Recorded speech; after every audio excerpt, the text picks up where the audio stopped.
What's going on, y'all? Welcome back to another episode. I'm Swiper Cam. Welcome to my channel, and we back. We are back for another season. Swiper gang, let's go. Game number 1 of the preseason in the books. We got a chance to watch the Denver Nuggets facing off against the Los Angeles Clippers on October 4th.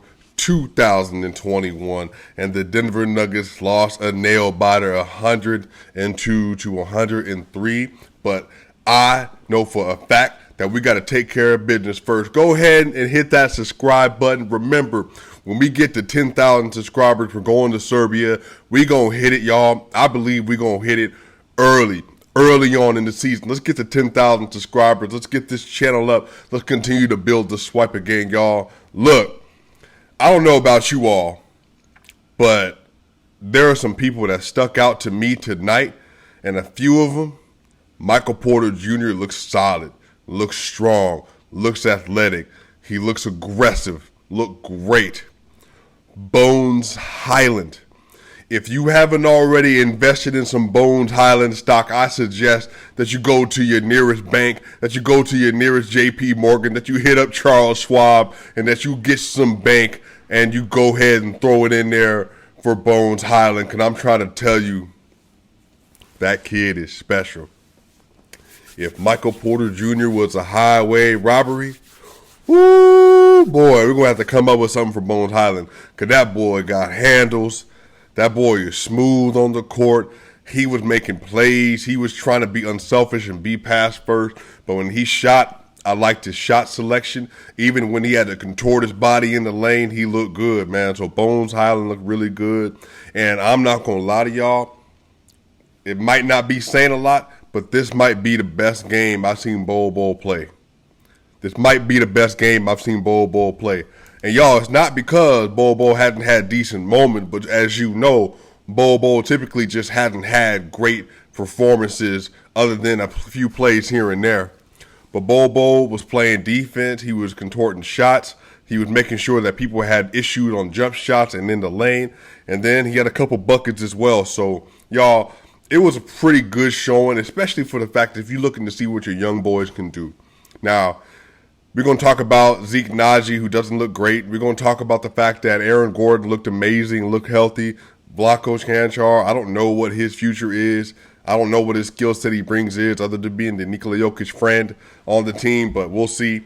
Anyway, you all, what a game. Think about how long we've been waiting for this season since the end of the Suns series when they went down 4-0, when they had to suffer through all those injuries. But Jamal Murray is on the way back. P.J. Dozier is healthy. Will Barton and Nikola Jokic are expected to play this Wednesday. So we're going to see, y'all. We got a party to get to. So tonight, Michael Porter Jr. had 23 points and 7 rebounds and 1 assist on 9 of 15 shooting. And then he was also 3 of 5 from the three-point line and 2 of 3 from the free throw line. And he was a +6 on the night that they lost by 1 point. And Michael Porter Jr. looks solid, man. When he's on the court, he looks like somebody you expect to get 25 to 30 points every single game on dumb efficiency. When Michael Porter Jr. is on the court, he looks like somebody that should be deterring shots at the rim, playing good help side defense, because the dude is a legitimate 6'10 and a half, almost 6'11". He's a super freak athlete. He has one of the smoothest jump shots in all of basketball, and there's not many people I enjoy watching more than Michael Porter Jr. Dude looked real solid tonight. The jump shots that he was hitting, he was aggressive. Now, again, he was driving the basket, but he was driving against people like Isaiah Hartenstein and others, and so even Zubac at some point. So I get that he didn't play against the stiffest competition. But the fact of the matter is, last year, I remember Michael Porter Jr. in the regular season driving by Mikal Bridges and getting to the basket for a dunk. I remember him getting to the basket against Charlotte. I remember him getting to the basket against wing players and dunking the ball or laying the ball up. Or in the regular season and in the playoff last year, he was driving to the basket against the Portland Trail Blazers. So he can do it, but now it's just him getting downhill and being consistent. And the fact of the matter is, in 22 minutes tonight, he had 3 free throws. Again, that's not a lot, but if Michael Porter Jr. continues to kick that volume up, kick that volume and rate of his drives while also getting contested shots inside of the paint. They're going to have to foul him because he's 6'10", because he's such a pure shooter. See, that's how you get to an easy 25 to 27 points per game. It's when you can get to the line 7 to 8 times a game, which, again, I don't believe he will. But can he get 5? Again, that's like Nikola Jokic territory. The Nuggets don't draw fouls. They just are not a team that draws fouls for many reasons. But can he try to get around 5 to 6 free throws a game? That's going to make all the difference. Because now he can continue to have great efficiency, but with driving to the basket, getting some and ones here and there, getting more of a rhythm, makes him a threat. That way when he's in a triple threat and he's threatening to get to the basket, he has more separation because now they got to respect not just the jump shot, but also getting downhill. So, he had some opportunity to make tonight. He didn't make all those plays. His handle looks a little bit tighter. I'm thinking there was an opportunity. I think Terrence Mann might have been on him. And, he was trapped on the right wing. And so because he was worried about getting ripped, he kept it in his right hand, so he backed away. So, again, it's not real fluid. It's not like Jamal Murray. It's definitely not like Bones Highland. It's not even like Will Barton where, they're just like so easily able to maneuver with the ball. Porter's just real stiff. It's just kind of robotic. But, again, it doesn't mean it's not effective. It doesn't mean that a jump stop, doesn't mean that the side hop, doesn't mean that the step back, it doesn't mean that the hezzy, doesn't mean the crossover, you know what I mean? It doesn't mean the pump fake, doesn't mean it's not effective. It just means that, again, it's just a little bit more rigid at times. But that's just his body. But again, it doesn't matter because at the end of the day, Michael Porter Jr. needs enough space to get his shot off. He needs enough space in order to get a step to the basket because of how long he is and also because of how strong and athletic he is. So Michael Porter Jr. looks great, man. He looks every bit like an all-star player. I'm predicting, and I've said this before, if Michael Porter Jr. can be around 24.5 points per game, 7 rebounds a game, again, shooting 50% from the field again, another 43, 44, 45% from the three-point line, and you give somebody 25 points per game, averaging 7 rebounds and maybe assist and a half with a block, man, that's going to be hard to turn away, especially if the Nuggets are winning, which, again, we project they are. That's going to be hard to turn away from an all-star bid. That's going to be hard. So, great game from him. Aaron Gordon looked really healthy tonight. 21 minutes, 8 points, 4 rebounds, 3 assists, 3 of 8 from the field, 1 of 4 from the three-point line, 1 of 4 from the free throw line. He was a +3 in a game that the Denver Nuggets lost by 1. And again, he had a block and a steal tonight. Defense looks good. He tried to dunk the ball, I want to say 3 times today. So, again, his ankle looks like it's better. It looks like it's better. So if that's the case, then Aaron Gordon is going to be a problem. Because a healthy Aaron Gordon is not just a defensive monster, but offensively he's going to be an issue.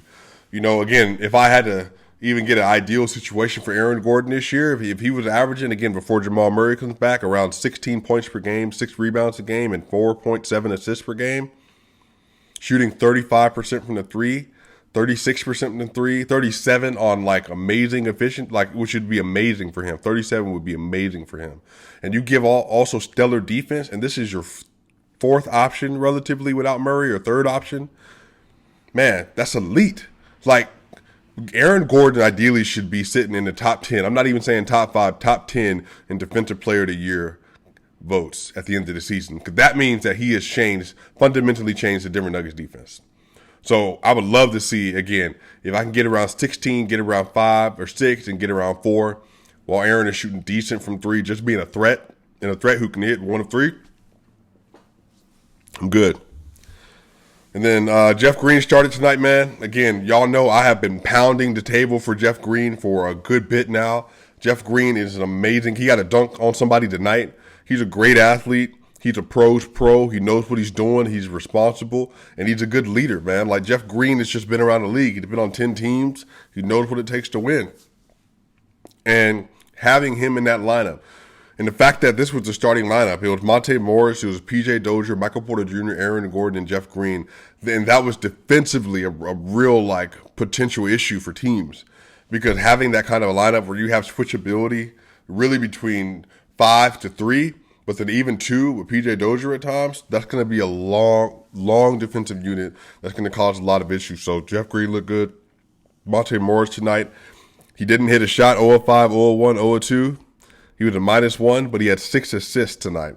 And again, if you're surrounded by PJ Dozier, who gave you 22 minutes, 12 points, 4 rebounds, and 3 assists, great numbers. 4 of 8 from the field, great. 2 of 4 from the three-point line, great. Amazing. 2 of 2 from the free throw line, great. 2 steals, great. 2 blocks, great. Again, he was a -6, but 12, 4, and 3 with 2 steals and 2 blocks and 50% shooting from PJ Dozier. Look, man, that's a contract extension right there. That's when you have another piece in place that helps your team to just get better and better and better and better. Those are the kind of players you want in your team. So PJ Dozier looked really good. Man, I'm glad that he's healthy. Somebody on my Twitter said that had he been healthy last year, maybe the Nuggets win the series against the Phoenix Suns. And I don't know if they win the series, but I know he's going to make that much bigger of a problem for the Phoenix Suns. So great job by him today. He looks healthy. Again, the starting unit looks good. Starting unit looks really good. Again, I want to talk about Bones Hyland, man. We're going to need to reevaluate what we expect from Bones Hyland, but not because of some hyperbole, not because we're doing overreaction Monday, but we're responding to the fact that Bones Hyland looks better now. And let me say this carefully. Bones Hyland looks better now, meaning more readily, mentally, emotionally, even, and physically healthy. He looks more ready now than Bol Bol ever did. Maybe than Bol Bol does right now, but what Bol Bol did in his first year. He looks better in terms of overall seemingly understanding of the game than Michael Porter Jr. did when Michael Porter Jr. first started playing. Again, Michael Porter Jr. scored well when he came in, but didn't understand defensive assignments. He didn't understand where to be offensively. He was making some mental errors here and there, playbooks, all that stuff.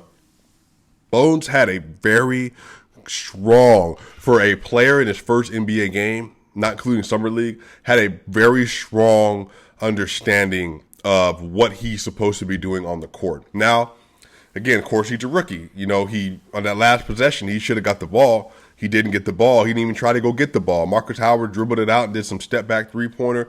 That shouldn't have been the shot. Bones Hyland played well.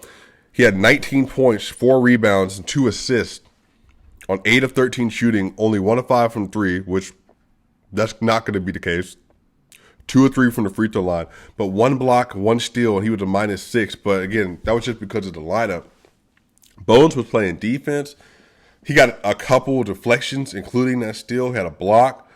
He has the makings of a lower tier 2-way player as of right now. And when I say lower tier, I mean like if you got Drew Holidays and Marcus Smarts in terms of guards that are guards, like smaller guards, not Paul George and all them, guards that are 2-way players. He's not up there, but could he have a Malcolm Brogdon light level of defense? Then if that's the case, then great. That's a C+. If you can get C+ defense out of him with that scoring potential and that arsenal of shooting the ball from 35 feet, getting to the basket, dumping the ball off in the low post and throwing the ball to the shooter's pocket. Man, he has a good skill set. He has an amazing dribble. He has a lot of handles. Again, the way he's able to contort his body on layups, getting in the lane, shooting shots. And he's not sometimes, he reminds me of Jamal Crawford in the way that he just moved. Like Jamal, you've seen Jamal Crawford play. The dude is just everything he does is fluid. And it's the headsies, the crossovers, the jump shot, all of it. He reminds me of a little bit more aggressive in terms of downhill aggressive Jamal Crawford, but better defender than Jamal Crawford. So if the Denver Nuggets can get that kind of contribution off the defense, that's great. And off the bench, that's great. Here's this. This is what I was thinking. So Bol Bol had 20 minutes tonight. He had 11 points, great. 5 rebounds, great for Bol Bol. 4 of 7 from the field, 0 of 2 from the three-point line, 3 of 4 from the free throw line, with 5 blocks. And he was a +7. Bol Bol played his best game as a Denver Nugget for me tonight. Okay, Bol Bol played the best game since the bubble. Let me clarify that. 11 and 5 with 5 blocks. You know what that means? That means he was being aggressive. That means he was going for the shot. That means he was in the paint, which is what he wasn't doing all the time. So that's amazing. That's amazing. And this is what I would like to see. And again, I'm not saying that this has to be this way all the time. Nor that I'm saying hey, Facundo Campazzo and PJ Dozier and Austin Rivers and JaMychal Green and Jeff Green, again, they're going to play. And that should be a strong second unit. But just bear with me. What is a world where Bones Hyland and Bol Bol are the leading cog pieces for the Denver Nuggets bench?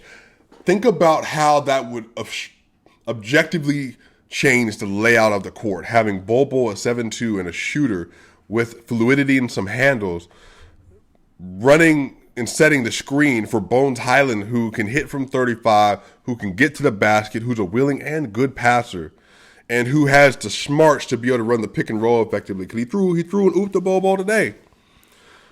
I would love to see that develop. I would love to see it get some chemistry. I would love Bol Bol to give enough effort every game and every play to say that I need playing time. Every game, I need playing time. I would love for Bones Hyland to continue to prove his worth, to have more 19-point games, to have another 19-point game in the playoffs, to have a 19-point game in the regular season early on. Get in the game against the Phoenix Suns and give them 12. Give them 14 points. Because what that tells you is that this dude's ready to go. He's ready to play. So let's light it up. Let's lace him up. I like Bones Hyland. Great player. Let's see what he does, man. So I'm really excited for Bones Hyland. Really excited for him, man. I mean, I can't say it enough. Really excited. He looked good. Austin Rivers tonight, 18 points. Glad he didn't hurt himself too bad. He looked like he twisted his ankle, but he got up and finished playing. Austin Rivers tonight, 4 points and 2 rebounds on 1 of 3, 0 of 1, and 2 of 4. And he was a plus 11. And that plus 11 was a game high. Nope. The plus 11 was second in game high. Facundo Campazzo tonight, 17 minutes, 2 points, 1 rebound, 2 assists, 0 of 6, 0 of 5, 2 of 2, with 2 steals, as always, and a plus 7. And then you had Zeke Nnaji, who didn't look great, had 6 rebounds, but he was a minus 6. He just doesn't, again, if Bones Hyland is here and understanding of basketball, Zeke Nnaji is about right here. Like, it's like early days, less than early days Michael Porter Jr. understanding. That's what it feels like. Michael Porter Jr. had an excuse. He played 3 college games. He was going through injuries. Zeke Nnaji just hasn't figured out the game yet. Hopefully he does, but right now he just continuation of summer league. And then JaMychal Green, 8 points, 8 rebounds in 17 minutes with 2 assists and 3 of 8, 1 of 5, 1 of 1, and a plus 18, game high plus 18. So we had Cornell played, we had Reed, Tariq Black played, we had everybody played tonight except for Yoke, Murray, and Barton, and Ryan, and again Tariq Black. So look, you all, there's something to be had here. Again, I don't care about the wins and losses in preseason. What you want to see in preseason is process and effectiveness. You want to see how is the process look for getting in and out of your plays? How does the process look for making sure you're getting back in transition, that you're covering your spots on defense, that you're rotating on defense, that you're calling out screens, that you're gathering the ball, that you're protecting the ball, that you're getting rebounds, you're ending possessions. You want those counting stats to rack up. You just want to know that by the time you get into the regular season that you have covered everything you need to cover. And that way you're good to go. So, again, Yoke, Murray, obviously not going to play till March, April, February at the very earliest probably, but March or April.